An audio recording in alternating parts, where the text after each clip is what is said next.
پھر اس کا ہاتھ پکڑ کر فوراً سے اٹھ کھڑی ہوئی۔ برآمدے کی کھڑکی سے باہر کا منظر دیکھتے ہوئے حفصہ کے لبوں پر مسکراہٹ آ گئی۔ ان کی نرم نگاہیں فارس واجدان پر جمی رہ گئی تھیں۔ وہ اسے واپس شیڈ کے نیچے لے گیا تھا۔ وہ اس کی پیشانی پر چپکے ہوئے بالوں کو داہنے ہاتھ سے ہٹا رہا تھا۔ وہ کچھ غصے اور خفگی سے گردن موڑے ہوئے تھی اور پھر اس کی کسی بات پر نہ چاہتے ہوئے بھی مسکرانے لگی تھی۔ ہانیہ زین کو اٹھائے بیٹھی تھی۔ ریحان ان کے بیٹے کے ساتھ کھیل رہا تھا۔ وہ مگ ہاتھ میں لیے اس کے پاس آئی تھیں۔ جھک کر زین کو دیکھا۔ ماشاءاللہ کتنا پیارا ہے یہ۔ ہانیہ نے زین کے کئی بار چومے جانے والے گال کو ایک بار پھر سے چوما۔ کیا آپ دونوں میں سے کوئی باہر نہیں آنا چاہے گا؟ کھڑکی میں ہی جنت کا چہرہ نمودار ہوا۔ وہ مسکرائیں۔ ان کے بچے جنت کا ہاتھ کھینچ رہے تھے۔ بس کر دو، اب بیمار ہو جاؤ گی۔ ان کے لہجے میں شفقت بھری تھی۔ بس ابھی آئی آپی، وہ فارس کا موبائل دے دیں، وہ باہر جا رہا ہے۔ انہوں نے اٹھا کر دے دیا۔ کچھ ہی دیر میں وہ چلا گیا تو جنت کپڑے بدل کر ان کے پاس آ بیٹھی۔ بارش رک چکی تھی۔ موسم کافی خوشگوار سا ہو گیا تھا۔ زین کو ہانیہ کمرے میں سلا آئی تھی۔ ریان کو کھانا کھلا کر فارغ ہوئی تو بیرونی گیٹ پر دستک ہونے لگی۔ گیٹ پر حفصہ آپی گئی تھیں۔ وہ اس کے کمرے میں پھر کافی دیر بعد آئیں۔ غالباً بیٹھک میں کسی کے ساتھ موجود رہی تھیں۔ تائی امی آئی تھیں۔ اس نے نہیں پوچھا تھا مگر انہوں نے بتا دیا۔ وہ زین کے کپڑے بیگ میں رکھ رہی تھی۔ سنی انسنی کیے خاموشی سے رکھتی گئی۔ تم سے ملنے کا کہہ رہی تھیں؟ جنت کا سر جھکا رہا۔ حفصہ نے جنت کی طرف دیکھا۔ وہ خاندان کی کسی فرد کے بارے میں سوال کرتی تھی، نہ کسی سے ملنا چاہتی تھی۔ دروازہ اس نے صرف بہنوں کے لیے کھولا تھا۔ معافی بھی صرف انہیں دی تھی۔ آپی، میں یہاں صرف آپ کے کہنے پر صرف آپ سے ملنے آئی ہوں۔ سر اٹھا کر بولی تو لہجے میں ایک غم پوشیدہ تھا۔ جانتی ہوں، اسی لیے منع کر دیا۔ ماما، ریان دروازہ دھکیل کر اندر آیا تھا۔ حفصہ آپی کے چھوٹے بیٹے سے اس کی کافی دوستی ہو چکی تھی۔ وہ اس کے ساتھ کھیلتا رہا تھا۔ اب بھوک لگی تھی، نیند بھی آ رہی تھی۔ جنت نے بے اختیار اسے اٹھا لیا۔ انہوں نے محبت پاش نظروں سے اس بچے کو دیکھا، پھر جنت کو۔ فارس کو سچ میں کوئی فرق نہیں پڑتا؟ اس کے لیے سیریلیک بنا کر آئی تو حفصہ نے پوچھا، کس بات سے؟ ریان اس کی پہلی بیوی کا بیٹا ہے۔ جنت نے بے اختیار سر اٹھایا، مسکرائی، پھر نفی میں سر ہلایا۔ نہیں، ہم دونوں اس طرح اسے نہیں دیکھتے۔ جنت کی آنکھوں میں نرمی تھی۔ وہ ریان کو بہت پیار سے کھلا رہی تھی۔ حفصہ آپ بھی کبھی سمجھ نہیں سکتی تھیں۔ ریان تو جیسے ایک آئینہ تھا جس میں فارس کو اپنا عکس نظر آتا تھا اور جنت کمال کو اپنا۔ بچے تو محبت اور صرف محبت کے حقدار ہوتے ہیں آپی، ان کی حصے میں نفرتیں کیوں آئے؟ حفصہ کمال نے تاکید میں سر ہلاتے نرمی سے ریان کے سر پر ہاتھ پھیرا۔ اس یتیم بچے کی مسکراہٹ بہت پیاری تھی۔ وہ ٹوٹے پھوٹے لفظوں میں جنت سے باتیں کیے جا رہا تھا۔ وہ بار بار اپنے پاپا کا پوچھ رہا تھا۔ جنت اسے سلانے لگی تو اٹھ کر باہر آ گئیں۔ سکون بھری سانس لیتے ہوئے انہوں نے نفیسہ کی روشنیوں میں نہائے ہوئے اس گھر کو دیکھا جس میں ہر طرف زندگی کے آثار نظر آ رہے تھے۔ ہانیہ کچن میں کھانے کا انتظار کر رہی تھی۔ سہیل بچوں کے ساتھ لاؤنج میں بیٹھے تھے۔ ایمان ابھی پہنچی تھی۔ اس کے شوہر نے 10 بجے تک آ جانا تھا۔ وہ دوپٹہ ٹھیک کرتی عشاء کی نماز پڑھنے چلی گئیں۔ جنت نے گہری سانس لے کر کھڑکیوں کی طرف دیکھا۔ رات کی تاریکی میں رمجم بارش برس رہی تھی۔ اس کا بزنس ٹرپ پر لندن جانے کا ارادہ ہوا تو اپنے ساتھ جنت اور بچوں کو بھی لے کر گیا۔ پروگرام اچانک بنا تھا۔ وہ تو چاہتا تھا کہ جمیلہ دود بھی ساتھ ہی چلیں، مگر انہوں نے منع کر دیا۔ 2 ماہ بعد ویسے بھی انہیں اپنے علاج کے لیے امریکہ جانا تھا، سو طے پایا گیا کہ وہ بچوں کے ساتھ گھوم پھر آئے۔ فون پر حیدر کو احکامات جاری کرتے ہوئے فارس نے بگونیا ہاؤس کی صفائی اور اس کے انتظامات کی دیکھ بھال کا حکم جاری کیا۔ وہ اس گھر کو بیچنے کا موزم ارادہ کر کے بھی ابھی تک بیچ نہیں سکا تھا۔ لندن پہنچے تو برف باری نے استقبال کیا۔ کچھ یاد کر کے وہ مسکرا دی۔ گاڑی تیار کھڑی تھی۔ آدھے گھنٹے کی ڈرائیو کے بعد ایک رہائشی کالونی میں روک دی گئی تھی۔ یہ گھر تو بہت خوبصورت ہے۔ بگونیا ہاؤس کو باہر سے دیکھتے ہی جنت کے منہ سے بے اختیار نکلا، ہاں خوبصورت تو ہے۔ فارس نے ریان کو اٹھا رکھا تھا۔ زین جنت کی باہوں میں تھا۔ اتنا تو پیارا گھر ہے، اسے کیوں بیچ رہے تھے؟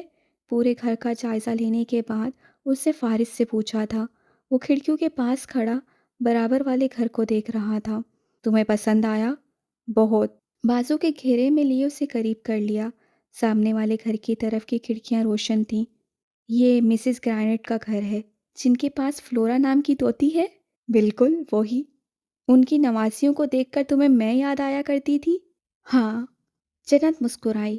اگلے دن وہ ریان اور زین کے ساتھ ہی برابر والے گھر میں فارس کے ہمراہ مسز گرانٹ سے ملنے گئی تھی۔ گو کہ وہ کافی بیمار تھیں اور ان کی یادداشت بھی ٹھیک سے کام نہیں کرتی تھی، مگر فارس کو دیکھتے ہی وہ اسے پہچان گئی تھیں۔ انہوں نے زین اور ریان کو بہت پیار کیا، بہت خوش تھیں۔ بات کرتے کرتے ان کا ذہن بھٹک جاتا تھا، وہ باتیں بھول جاتی تھیں۔ ہر تھوڑی دیر بعد متفکر سی اسے دیکھتی، کسی وقت کے دائرے میں قید ہو جاتی، ایسے سوال کرتی جن کا جواب دیتے فارس کے تاثرات میں کہیں کہیں کرب اتر آتا، پھر وہ بھول جاتی وہ کس سے بات کر رہی ہیں۔ وہ گھر واپس آئے تو فارس بہت خاموش سا تھا۔ اگلے دن فارس آفس کے لیے روانہ ہوا تو وہ خود ان سے ملنے آ گئی تھی۔ فوراً پہچان گئی، فارس کی بیوی ہے۔ ہنستی باتیں کرتی رہیں۔ ایک بلی پالی تھی، مر گئی۔ کتا پالا تھا، وہ بھی مر گیا۔ بس فلورا زندہ تھی اور ہیری نہیں رہا تھا۔ وہ بس اچانک ایک رات مر گیا تھا، اپنے مالک کے بغیر۔ وہ بس چند ہفتے ہی گزار سکا۔ فارس کی بہت سی باتیں تھیں جو وہ بتاتی رہیں، رک رک کر الفاظ ادا کرتے ہوئے۔ برٹش ایکسنٹ کی سمجھ اسے بس اس لیے آنے لگی تھی کہ فارس کی بیوی تھی، اس سے جو سنتی تھی۔ ان سے مل کر باہر آئی تو ہال میں لگی تصاویر نے متوجہ کر لیا۔ وہ دیکھتے ہی رک گئے۔ چند ایک میں فارس بھی تھا، کیفے کے سامنے، اپنے کسی ساتھی کے ہمراہ۔ اس کے برابر میں کھڑا دراز قد، سرخی مائل شیڈ دیتے سیاہ بالوں والا نوجوان جنت کی نگاہوں کا مرکز بن گیا۔ سیاہ فریم والے چکور گلاسز تھے، بال ہلکا سا کرل اور ہم لیے تھے، آنکھیں گہری اور تاریک نظر آتی تھیں۔ اس کی مسکراہٹ ہر تصویر میں ہی دہانے گال کی جانب اٹھی ہوئی تھی۔ گڈ لکنگ تھا، فارس سے غالباً وہ 2-4 سال ہی بڑا ہوگا، اس نے خود سے اندازہ لگایا، لیکن دیکھنے میں ہم عمر ہی لگتے تھے۔ پھر تصویر اٹھا لی جس میں وہ ہیری کے ساتھ تھا۔ یہ جادوگر ہے، عقب میں سے آواز گونجی تو چونک کر مڑی۔ صوفی کی بیٹی ایما کھڑی تھی۔ جادوگر؟ ہاں، بہت خطرناک والا جادوگر۔ سنسنی خیز لہجہ اپناتے ہوئے وہ 8 سال کی لڑکی قریب آ گئی۔ اس نے ہمارے سارے سکے غائب کر دیے تھے اور جیمز کی ٹوپی سے اتنا بڑا پھول نکالا۔ وہ اس کی فین تھی، بڑے متاثر کن انداز میں کارنامے بتا رہی تھی۔ وہ گرینی سے ملنے آتا ہے تو گھر میں کسی کو بھی پتہ نہیں چلتا وہ کیسے آیا۔ موم کہتی ہیں وہ کھڑکی سے اندر آتا ہے، لیکن میں جانتی ہوں کہ وہ کھڑکی سے بھی نہیں آتا، کیونکہ میں اور جین ویکینڈ پر ساری کھڑکیاں اندر سے لاک کر دیتی ہیں۔ وہ پھر بھی مل کر چلا جاتا ہے۔ وہ اب کہاں ہے؟ پتہ نہیں۔ ایما نے کندھے اچکائے۔ وہ بتا کر آتا ہے نہ بتا کر جاتا ہے، لیکن وہ ہماری ساری چاکلیٹس اٹھا کر لے جاتا ہے۔ جین نے شکوہ کیا تھا۔ وہ باغور اس کی تصاویر کو دیکھ رہی تھی۔ ایک میں اس کے بال قدرے چھوٹے تھے، دوسرے میں گردن تک لمبے تھے اور آگے سے خم کھاتے، پیشانی پر گرے ہوئے تھے، تیسرے میں زیادہ گھنگرالے لگ رہے تھے۔ وہ ہیئر ڈائی کرتا تھا، کچھ اس طرح سے کہ سیاہی مال بالوں میں سرخ شیڈ نظر آتا تھا۔ ہر تصویر میں ایک سی مسکراہٹ، آنکھوں کا ایک ہی تاثر، کھڑے ہونے کا ایک ہی انداز، یوں جیسے جان بوجھ کر ہی وہ محسوس سا پوز دیتا ہو۔ اور چند ایک میں وہ فارس کے پہلو میں کھڑا تھا۔ ان میں بس ایک ہی تصویر تھی جس میں 17 سالہ فارس کے لبوں پر مسکراہٹ نظر آ رہی تھی۔ اسے وہ تصویر بہت اچھی لگی۔ وہ کچھ دیر تک ایما کے ساتھ باتیں کر کے گھر واپس آ گئی۔ غالباً وہ تمہارا بہت اچھا دوست ہے۔ کون؟ راہم؟ اس سے سر اٹھا کر جنت کو دیکھا۔ تم اسے جانتی ہو؟ تھوڑا بہت جان ہی گئی ہوں، ذرا سا مسکرائی۔ جنت کیا جانے کون تھا راہم، تم اسے نہیں جان سکتی، تم ہی بتا دو۔ وہ ایک مصیبت ہے۔ اس نے انتہائی سنجیدگی سے اپنی بیوی کو آگاہ کیا۔ جنت اسے دیکھ کر رہ گئی، اور بالکل یہی بات اگلے دن لمبے چوڑے جیمز اینڈرسن نے اس کے لاؤنج میں بیٹھ کر دہرائی۔ وہ ان کے گھر دعوت پر آئے تھے۔ اس کے چھوٹے بھائی ولیم کو اس کی بات پر فوراً اعتراض ہوا تھا۔ اس کے بارے میں ایسا کچھ مت کہو جیمز، آواز بھاری سی تھی۔ جنت نے دونوں کی بچپن کی تصویریں دیکھ رکھی تھیں، اب تو اتنے بڑے ہو گئے تھے کہ وہ پہچان ہی نہ سکی۔ سیاہ رنگ کے 3 پیس سوٹ میں ملبوس وہ فارس کے دوست کا مشکوک سے کاٹ زیادہ لگ رہے تھے۔ ہیئر اسٹائل سے لے کر جوتوں تک ان کی ہر شے نفیس اور اسٹائلش تھی۔ ایک بزنس اور دوسرا انجینئرنگ اسٹوڈنٹ تھا۔ جو بزنس اسٹوڈنٹ تھا وہ ایک عدد رائٹر بھی تھا، اور جو انجینئرنگ کر رہا تھا اسے ہانٹڈ ہاؤس ڈاکومنٹریز کا بہت شوق تھا۔ جنت ان کی اسٹڈیز کو لے کر بہت کنفیوز ہوئی۔ ایسے مشغلوں کے لیے وقت مل جاتا ہوگا انہیں؟ پڑھائی میں صفر ہے یہ، دماغ ان کا انہی چیزوں میں چلتا ہے جو یہ بتا رہے ہیں۔ فارس نے اردو میں سرگوشی کی، یہ جھوٹ بول رہا ہے۔ جیمز نے اردو میں ایک ایک لفظ دہرا کر جنت پر اپنی دھاک بٹھا دی۔ ہم پڑھائی میں بہت اچھے ہیں۔ انہیں اردو بھی آتی ہے؟ اس کی آنکھیں پھیلیں۔ ہم نے راہم سے سیکھی ہے۔ وہ مروب ہو گئی۔